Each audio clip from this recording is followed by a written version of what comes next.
வாடி வாடி நடுக்கட்ட வசமா வந்து மாட்டிக்கிட்ட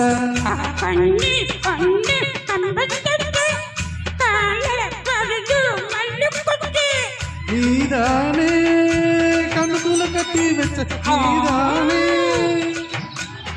நீதானே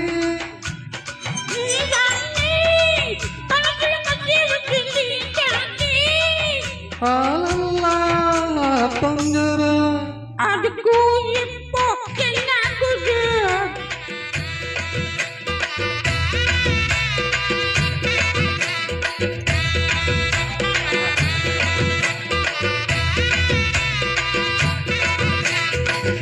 வாடி வாடி நடுக்கட்ட வசமா வந்து மாட்டிக்கிட்ட